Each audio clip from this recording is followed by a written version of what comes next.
অস্ত্র প্রদর্শনের দিন থেকে দুর্যোধনের মনে একটাই আগুন। অর্জুন, রাজসভা, প্রজা, গুরু সবার চোখেই পাণ্ডবরা হয়ে উঠছে প্রিয়। আর সেই ভালোবাসার কেন্দ্রবিন্দু অর্জুন। দুর্যোধনের মনে জন্ম নেয় ঈর্ষা, ঘৃণা ও ভয়।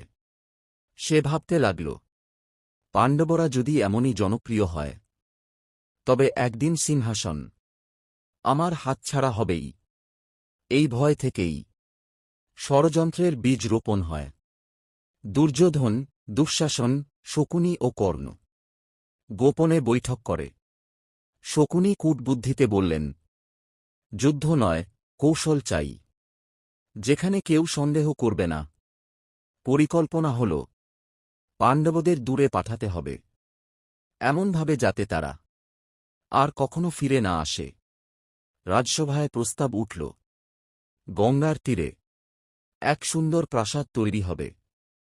পাণ্ডবরা সেখানে বিশ্রাম নিতে যাবে।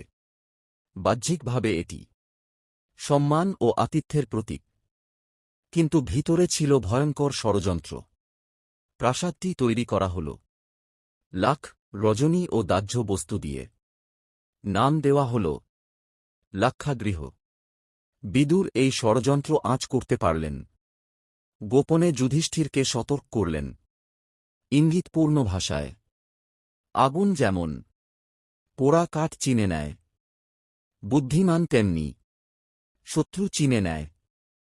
পাণ্ডবরা বুঝে গেল, বিপদ আসছে। তবুও রাজাদেশ অমান্য করা যায় না। মাতা কুন্তীসহ 5 ভাই লাক্ষাগৃহে গেলেন। অন্যদিকে দুর্যোধন নিশ্চিন্ত। সে ভাবছে, আজই শেষ হবে পাণ্ডব অধ্যায়। কিন্তু সে জানত না, ভাগ্য তখনও পাণ্ডবদের পাশে।